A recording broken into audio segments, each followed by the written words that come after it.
poserai enfin, je ferai peut-être un petit rappel par rapport à ce que j'ai dit ce matin. Vous n'étiez pas là. Si toi Yves, tu étais là. J'avais ouvert plusieurs hypothèses liées au contexte et j'aurais bien aimé peut-être qu'on puisse un tout petit peu échanger là-dessus. Celles qui n'ont pas été touchées, il y en a deux. C'est l'impact aujourd'hui dans toutes ces questions de ce qu'on appelle la révolution numérique ou la ville connectée. Alors c'est tarte à la crème. Ce qui m'intéresse, c'est pas de savoir si la ville est connectée, si on a des petits machins et tout, mais en quoi est-ce que ces petits machins qu'on a vont faire évoluer notre usage de la ville et vont permettre peut-être aux concepteurs ou aux assistants à maître d'ouvrage de réinventer quelque chose de nouveau dans la ville. Alors on nous dit que les objets connectés, ça va exploser, ça va être des milliards. On s'imagine bien que ça va nous faire pratiquer la ville différemment. Dans cette pratique nouvelle de la ville, est-ce qu'il y a des opportunités à saisir quand on poursuit la question du confort dans la ville, quand on poursuit la question de la qualité historique de la ville et tout. Voilà. C'est pas une question est-ce que vous êtes geek. C'est une question est-ce que cette explosion du numérique peut nous aider à avancer plus vite dans nos sujets. Je démarre, puis je vous passe le micro. En fait, c'est déjà très présent. Par exemple, la gestion des arbres se fait de manière numérique. Au Grand Lyon, tous les arbres sont rentrés dans une base de données et on sait quel est leur état en continu. Ce qui est peut-être secondaire, mais c'est pas si secondaire que ça. Et la gestion du nettoiement, tout ça se fait déjà pour beaucoup avec des éléments numériques. Évidemment, le mobilier urbain. Par ailleurs, je pense à l'agglomération de Bordeaux, la métropole de Bordeaux. En même temps qu'un travail est fait sur les transports publics, le tram, les bus, etc., les vélos, et d'ailleurs les vélos ont augmenté de 11%, l'utilisation des vélos a augmenté de 11% en 2016 à Bordeaux, ce qui est considérable. On n'aurait absolument pas pensé à ça auparavant. Et en même temps, se met en place, ce que vous connaissez probablement, moi je ne suis pas vraiment un geek, ce que vous connaissez probablement mieux que moi, tout ce qui est information à partir du smartphone pour les distances, pour l'arrivée des bus, pour l'arrivée de ceci, pour l'arrivée de cela. Et donc tout ça est en cours, mais on est au tout début par rapport à tout ce que cela va devenir. Puis le numérique, il est aussi dans la gestion de la circulation, dans la gestion des feux. On sait gérer la circulation en continu. On arrive même à Périgueux, on peut vous dire combien il y aura si on ferme d'1 mètre la largeur d'une voie, on peut vous dire le temps d'attente qu'auront les gens dans les bouchons. C'est-à-dire qu'aujourd'hui, tout ça est sans limite. Moi, je le vois de mon point de vue d'utilisateur, mais tout est à venir. Moi, je suis loin d'être un spécialiste de l'utilisation de l'outil numérique, mais ce que je vois à travers l'outil numérique, c'est que c'est un outil, d'abord. Donc, tout dépend de l'usage qu'on en a. Alors, il me semble que l'outil numérique facilite beaucoup la communication. Encore faut-il savoir qu'est-ce qu'on communique. Et à travers les préoccupations qui sont les miennes, je pense que ce qui est important, c'est que l'usager, les lecteurs, le contribuable, parce que finalement on travaille sur des projets qui sont majoritairement payés par de l'argent public, donc tout le monde y participe financièrement, sache à quoi sert son argent et que le fondement des idées qu'on développe et des raisons pour lesquelles on dépense de l'argent soit connu. Et je pense par exemple au rôle de l'architecte des bâtiments de France, qui est souvent mal connu, moins bien connu que celui du maître d'œuvre qui finalement agit, donne des ordres aux entreprises, établit des projets, les explique. Que finalement, si l'outil numérique, l'outil de communication permettait de mieux comprendre, de mieux communiquer autour de ce qui constitue les enjeux urbains et pas seulement sur le plan politique et politicien, il me semblerait qu'on aurait là peut-être un meilleur usage, en tout cas un bon usage de l'outil numérique. Moi, je suis très mal placé pour parler du sujet parce que je suis parfaitement allergique à tout ça. J'ai réussi à faire toute ma vie professionnelle sans utiliser de téléphone portable. J'ai réussi à virer tous les ordinateurs de mon bureau grâce à mes assistants, collaborateurs, associés qui, eux, ont accepté de se restreindre avec ça. Et donc, je ne suis pas le mieux placé pour ça. Ce qui me gêne beaucoup, je pense, moi, par contre, que dans la ville, il faut éviter de dépenser des sommes fabuleuses pour passer des réseaux nouveaux qui vont tout casser, etc., pour des techniques qui vont être dépassées très vite. Parce que je pense qu'aujourd'hui, tout passe par des ondes et ça sera de plus en plus. Je pense qu'il faut vivre avec tous ces services-là. C'est vrai que lorsqu'on attend un tramway, on est très content de savoir qu'il vient dans 2 minutes ou 5 minutes. Donc je pense que toutes ces choses-là sont extrêmement positives pour le fonctionnement de la ville. Mais ce qui me gêne le plus, c'est que tous ces gens que je vois à Paris, c'est extraordinaire, mais partout, chez nous aussi, à Nantes et ailleurs, tout le monde est sur ses écrans, plus personne ne se parle. Dans le travail, c'est pareil. C'est-à-dire qu'aujourd'hui, on échange, on envoie des SMS. Et puis, on pense qu'une fois qu'on a envoyé ça, du moins, ou un message par Internet, une fois que le message est envoyé, la question est réglée, elle n'est pas réglée du tout, parce qu'elle peut être réglée que si on parle avec la personne, si on échange les uns avec les autres. Donc, moi, je rêve un peu d'une société où on se parle de nouveau, parce que je pense qu'elle sera bien plus efficace. Là, les gens s'usent, se crèvent, partent en dépression, sous le flot, en fait, de tous ces moyens, en fait, qu'ils utilisent mal, à mon avis. Voilà, mais c'est tout. Mais ceci dit, il faut aller avec, hein. Il n'est pas question d'aller contre. Hein. Mais là, je te repasse la parole. La question était à dessein, puisqu'en fait, ton intervention ramène complètement à l'espace public, c'est-à-dire au forum, à l'agora, c'est-à-dire ce lieu public, c'est le lieu de la rencontre. Donc aujourd'hui, qu'est-ce que cette nouveauté justement du numérique ? Est-ce qu'elle va à l'encontre de cette possibilité de rencontre ? Est-ce qu'avant le numérique, on se rencontrait mieux ? Moi, je pose la question. Est-ce que dans les années 80, les espaces publics étaient plus efficaces parce qu'il n'y avait pas de numérique, les espaces publics, parce qu'il n'y avait pas de numérique ? Je ne suis pas sûr. Et est-ce que le numérique, ce rapport à l'information, va nous permettre de mieux vivre réellement l'espace physique public comme lieu de communication ? Alors, je vais donner un point de vue un peu... Je ne suis pas exactement d'accord avec toi, mais c'est bien de ne pas être d'accord. Hein. En fait, moi, je ne trouve pas qu'on vive moins bien maintenant qu'avant, parce que pour les raisons que tu viens de donner, c'est-à-dire, quand tu avais des parkings partout, franchement, ce n'était pas les meilleurs endroits. Quand tu vois certains lieux de Paris ou des villes... Alors, dans les petites communes, c'est plus compliqué, parce que le soir, c'est... Enfin, je suis né dans une petite commune, donc je peux le dire... en connaissance de cause, hein. C'est quand même pas très vivant. Mais dans les grandes villes, il y a quand même une vie aujourd'hui qui est, à mon avis, plus importante qu'elle ne l'était, ça fait une vingtaine d'années. Alors, en revanche, moi, je suis un peu contradictoire, parce qu'à une époque, j'étais à un colloque à Athènes, et un artiste disait, de toute façon, moi, ce qui m'intéresse, c'est pas l'espace, c'est pas le sol, je m'en fous. Ce qui m'intéresse, je suis artiste, je travaille dans le numérique. Alors lui, comme geek, il se posait là. Et moi, je lui ai dit, écoutez, vous êtes peut-être là-haut, mais moi, je suis aussi ici. Et ce que je constate, parce que ça fait quand même 30 ans que je fais ce métier, et je vois la différence à Lyon, je n'ai pas montré d'image, mais entre l'usage des espaces publics à Lyon aujourd'hui et comment il était, ça fait 20 ans. Je vois... Et c'est pas le numérique. Non, mais ce que je veux dire, c'est que on a à la fois d'un côté le numérique qui est une chose qui est intéressante, importante, et qui fait partie de notre présent et de notre futur. Moi, je pense pas qu'il ne faille le voir que de manière négative. Et d'un autre côté, on a toujours les pieds sur terre. Et je pense que on est dans cette double approche. Enfin, j'en finirai avec.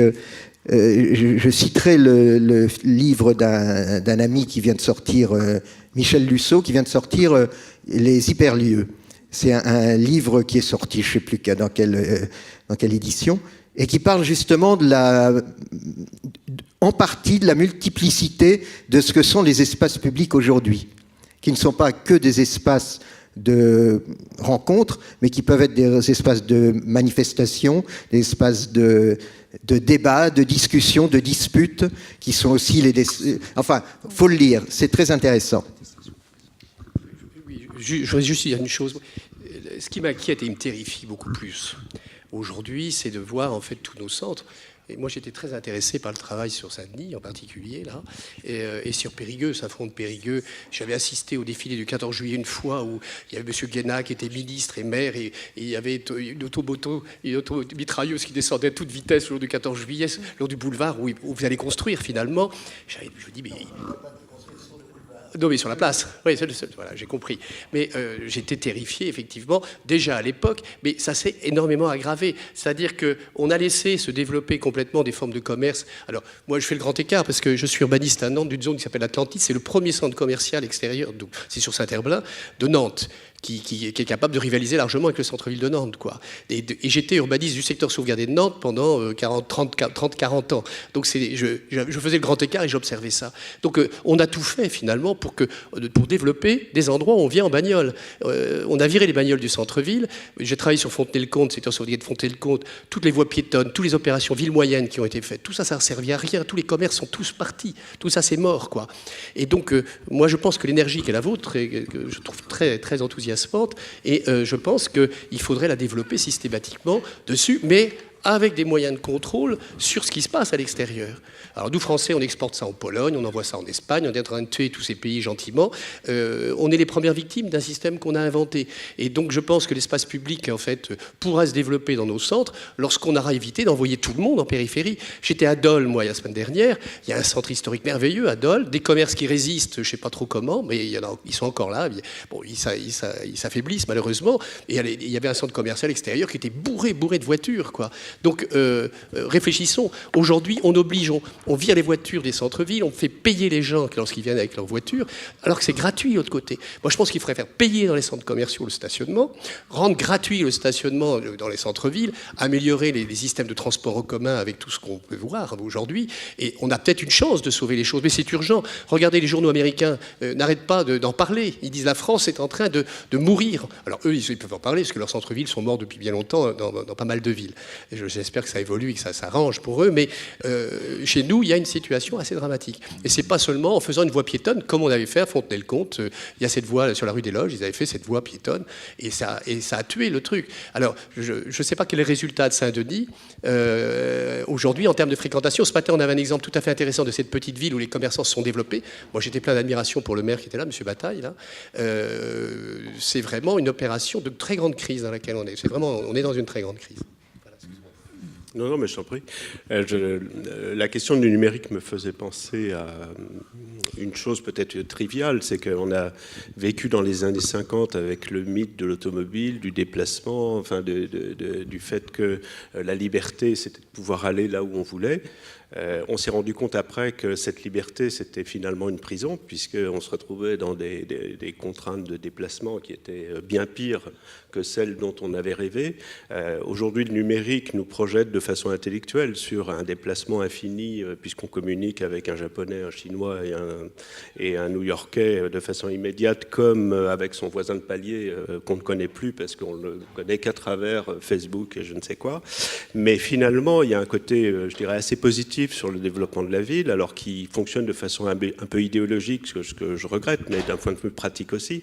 C'est-à-dire qu'on a considéré que finalement l'urbanité, le fait de pouvoir être à pied dans la ville, de pouvoir être dans un contact physique direct avec la ville, enfin, ce que j'ai connu un petit peu avec cette expérience dont j'ai témoigné, était vraiment la priorité. Alors on le voit avec la politique, on ne va pas faire de politique, mais menée sur la ville de Paris, sur les grandes métropoles, hein, de toute façon, où on voit bien que l'idée principale, c'est d'arriver à retrouver cette urbanité qu'on m'a enseigné à l'école il y a 30 ans ou 40 ans. Et en même temps, la contradiction que je vois et à laquelle je suis confronté, mais peut-être plus d'autres que moi, c'est que parallèlement à ça, il y a une forme d'idéologie autour du développement durable, de l'économie d'énergie, etc., de l'accessibilité pour tout le monde, etc., qui est en contradiction avec la conservation d'un certain nombre d'architectures. Et du coup, quand tu parles des centres-villes que les commerces fuient, que les commerçants fuient, etc., c'est aussi parce qu'ils sont en face de cette contradiction qui est la nôtre, de vouloir tout garder, d'être dans une espèce d'idéal en termes de consommation d'énergie, de développement durable, etc., avec des lobbies qui protègent tout ça, alors qu'on a quasiment tous les outils pour retrouver une forme d'équilibre dont humainement on a besoin. Donc, bon, moi j'aurais tendance à être plutôt positif, c'est-à-dire que je pense qu'on va dans le bon sens, mais je ne vois pas le numérique comme une espèce de dieu, comme une espèce de religion, mais comme un outil dont il faut se servir et finalement qui témoigne du fait que la distance à parcourir maintenant, elle peut être aussi mentale. Du coup, on peut se ramener un peu plus les pieds sur terre, probablement. Peut-être qu'on va passer la parole à la salle. Un petit complément sur le numérique, parce que j'en discute avec certains élus de villes moyennes, c'est notamment la fonction de production de la ville. Il va y avoir une mutation dans la production, notamment industrielle, hein, là où avant il fallait des unités de production, des bureaux d'études, des unités de production très, très grandes pour pouvoir sortir des pièces. Voilà. Demain, avec le numérique, avec l'imprimante numérique qui, dans quelques années, on pourra imprimer, et ça se fait peut-être déjà en métal ou tout ce qu'on veut, on peut imaginer qu'on revienne à des unités de production extrêmement petites, extrêmement, je dirais, à taille humaine, et du coup qui permettrait de faire de la refertilisation de territoires en déprise.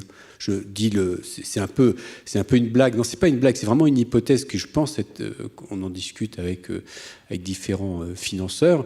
Une hypothèse, je suis dans mon village, j'ai un garage, je m'achète une imprimante 3D, une franchise avec Krups, et je suis chargé de produire la pièce à la demande sur Internet pour remplacer le filtre de la cafetière.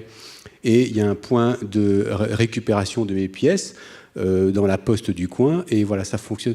Et à mon avis, ça, qui est encore très, très peu visible, ça peut arriver très vite. Et là, c'est pas le numérique comme pour l'usage et la distance, je sais pas quoi, c'est le numérique pour réimplanter la fonction de production dans la ville, et surtout dans les petits territoires. On pourrait imaginer qu'à Hervy sur le Châtel, qu'on a vu ce matin, voilà, qu'il y ait, je sais pas, 5 commerces qui s'ouvrent ou 5 auto-entrepreneurs qui se lancent pour mettre au point des pièces détachées. Vous voyez, c'est une hypothèse, mais je pense qu'elle peut arriver assez vite. Et si on est assez malin dans le milieu du patrimoine, on peut la saisir pour justement réactiver des zones en déprise. La parole à la salle, s'il y a encore la force.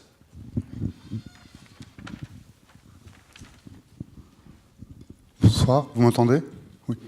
Merci pour vos interventions. Moi, j'avais une question parce qu'on est ici, et puis parce que finalement, il y a les intervenants qui sont ceux qu'ils sont. On sait que le projet d'espace public, depuis les années 90, on le comprend comme un moteur de renouvellement urbain extrêmement puissant, finalement peut-être pas très cher, d'une rentabilité exceptionnelle.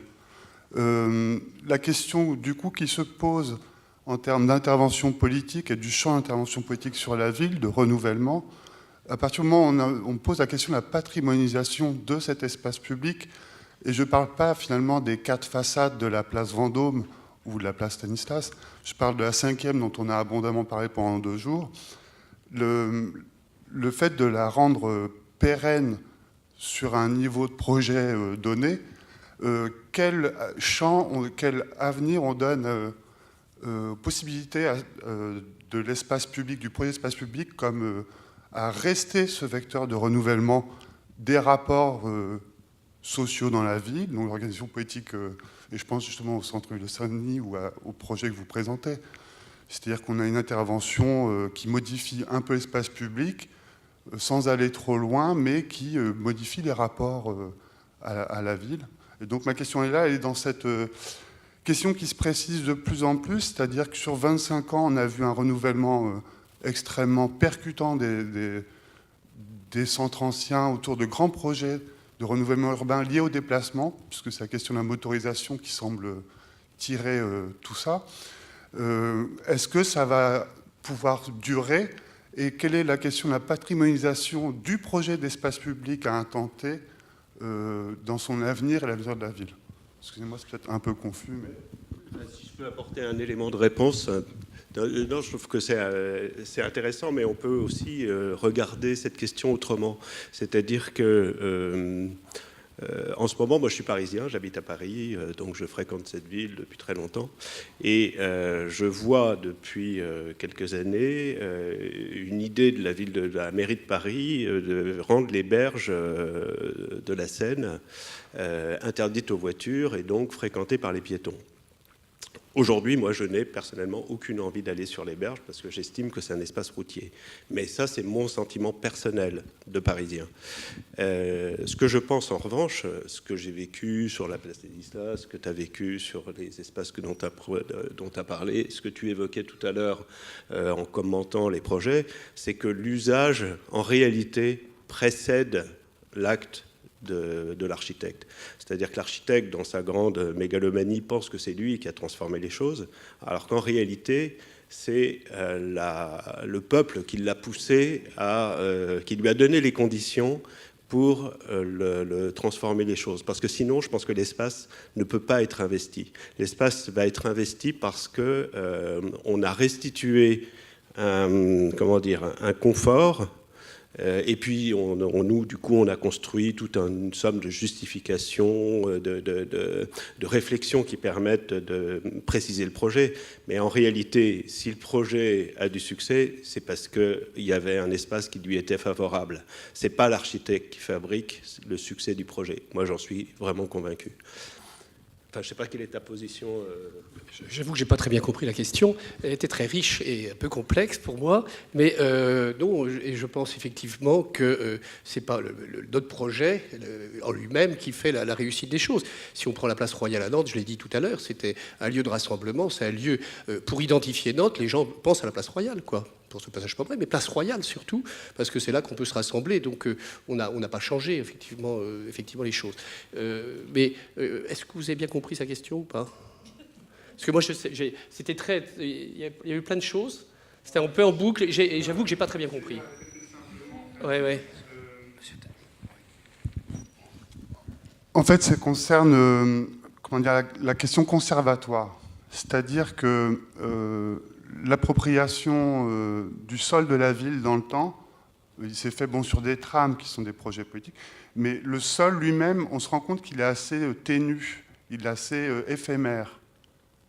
C'est-à-dire que les projets de renouvellement, on en parlait beaucoup hier sur Paris, on sait qu'il y a une durée de vie du projet d'aménagement, c'est-à-dire de la pierre qu'on pose à un endroit donné, qui est de 25 ans, en durée de vie, qui est plus courte en tout cas, on le vérifie, c'est-à-dire qu'il peut y avoir une succession de projets d'aménagement différents sur un même espace qui succèdent plus rapidement peut-être que les bâtiments qui délimitent cet espace. C'est ça que je voulais dire.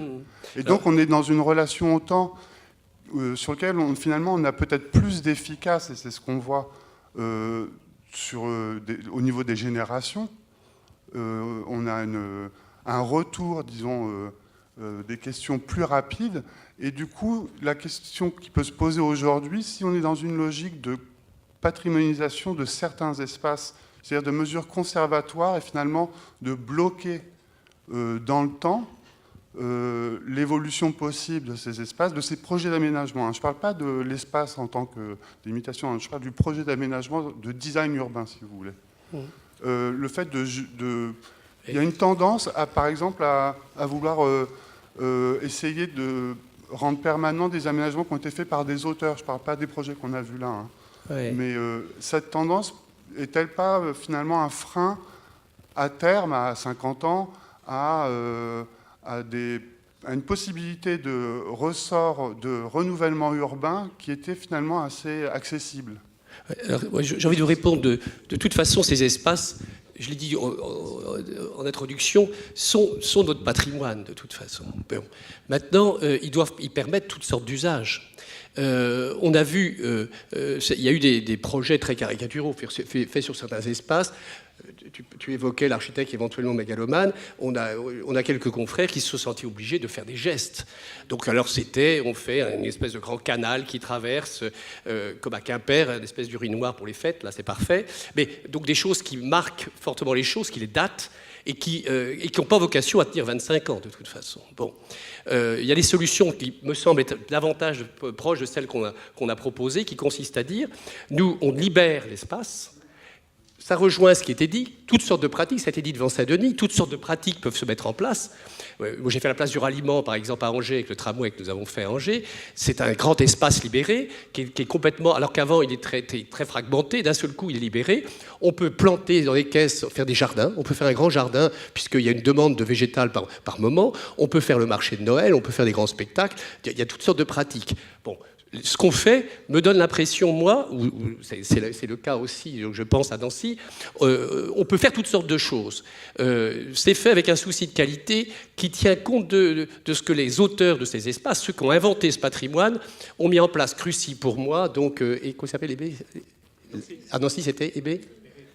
Héré a fait à Nancy. Moi, je pense qu'on a un respect à avoir pour ce travail-là. Et donc, quand je disais que je cherchais à m'effacer, moi, ce qui me plaît, c'est lorsqu'on a l'impression que l'aménagement qui a été fait est là, est logique, est là depuis toujours, quoi. Par contre, n'oublions pas ce qu'était la place Royale, la place Gralin, à savoir un giratoire avec un petit rond, une mosaïque végétale au milieu, du stationnement tout autour. Et là, c'était terrible, parce que cet usage de la voiture qui avait colonisé l'espace, en fait, rendait toute utilisation impossible, autre que celle de la voiture. Donc, on propose, me semble-t-il, aujourd'hui des espaces plus cohérents avec l'histoire, permettant toutes sortes d'activités. Est-ce qu'ils dureront 30 ans, 35 ans? Je pense qu'on ne met pas des pavés gélifs pour l'instant, on fait très attention à ça. Donc on tient compte de l'histoire du XVIIIe siècle, hein, par exemple. Voilà, mais c'est tout ce que je peux dire. Je ne sais pas si on a répondu à la question, mais revenons aux usages. Oui, je vais peut-être compléter. En fait, j'ai commencé à travailler sur Lyon, ça fait 28 ans, sur les espaces publics. Et j'ai vu comment ils ont évolué avec le temps, en fait. Mais on a démarré, on a appris. Donc certains espaces, je pense par exemple à la place des terreaux, aujourd'hui il faut la réparer, parce que 28 ans après, en plus il faut imaginer que c'est des endroits qui sont hyper utilisés, il y a tout qui se passe dessus. Donc je pense qu'il y a des endroits qu'il faut faire de manière définitive à mon avis, comme la place Stanislas. Et puis il y a d'autres endroits, faut laisser les choses venir, comme par exemple les berges de la Seine. Et moi, j'aime bien ce qui est fait, c'est-à-dire de libérer, de faire des choses peu chères. Je suis venu en vélo par les berges de la Seine, donc tu vois. Moi, j'aime bien y passer, en fait. Donc, je suis venu en vélo. Puis, il y a pas mal de gens qui l'occupent. Le week-end, c'est plein. Et c'est pas un investissement. Il n'y a pas d'investissement dedans. On a juste libéré des voitures. Je parle de la rive gauche, hein, je parle pas de la rive droite. Et dans l'avenir, peut-être que d'autres, vous ferez un projet pour la rive gauche de la Seine et qui sera un projet définitif. Mais en attendant, il y a plein d'usages qui s'inscrivent et qui sont très intéressants pour nous autres, maîtres d'ouvrage, AMO ou maîtres d'œuvre, parce que ça montre qu'est-ce qui peut advenir sur un territoire. Donc j'ai vu aussi des projets qui étaient très dessinés et qui parfois ont créé des lieux. Je pense à une place à Lyon qui s'appelle la place de la Bourse et qui est vraiment, elle a été créée comme la place du Palais Royal dessinée par Buren. Il a fait lieu en quelque sorte. Et puis il y a d'autres endroits, il faut juste être très modeste et puis laisser les gens occuper le terrain de manière changeante, laisser ce qui vient des bâtiments et des alentours advenir, et donc être très discret. Donc pour moi, j'ai pas de théorie là-dessus. Comprenez aussi que ça fait quand même 30 ans qu'on a fait les premières places et que c'est normal que, ayant appris, ce que tu as fait à Nancy, on était incapable de le faire, ça fait 30 ans. Simplement, on a appris. Et vous avez la chance d'arriver à un moment où déjà des choses ont été apprises et vous allez continuer votre chemin en apportant au savoir. Mais nous, on a démarré à certains égards à zéro. Les seules places qui se faisaient, c'était dans les villes nouvelles. Et quand on y va maintenant, parfois ça fait un peu peur, quoi.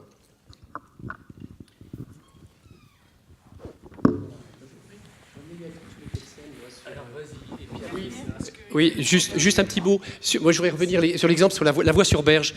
Je suis urbaniste du secteur sauvegardé du 7e arrondissement qu'on a terminé. Bon, alors, je préfère 100 fois, moi, avoir des piétons sur les quais qui sont patrimoine mondial de l'UNESCO, quand même, il faut le savoir, plutôt que des voitures, comme ça a été fait avec ces trampes minables qui a cassé un grand mur de soutènement. Mais alors, ce qui me hérisse, moi, personnellement, c'est l'aménagement des gradins qui sont faits pour descendre la Seine vers la Seine. Je ne sais pas exactement, parce qu'on doit plonger au bout à quoi ça sert.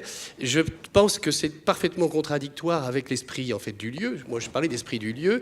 Que ce soit provisoire et que ce soit vraiment démonté assez vite, que ça fonctionne 2 ans, 3 ans, mais les balustres, je ne sais pas où ils sont rendus. On a enlevé les balustres et je pense que ceux qui ont fait ça ont bien l'intention de le laisser en place, quoi.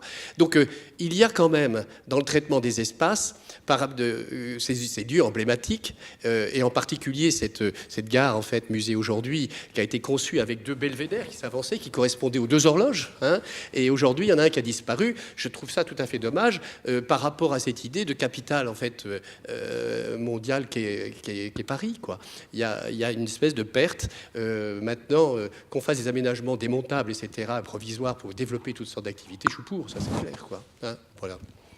Ok, bon, merci, merci à vous. Ce que je voulais juste dire, non parce que les quais de Seine, c'est un débat qui a déjà été partiellement ouvert hier, mais qui n'a pas vraiment eu lieu, qui n'a pas émergé.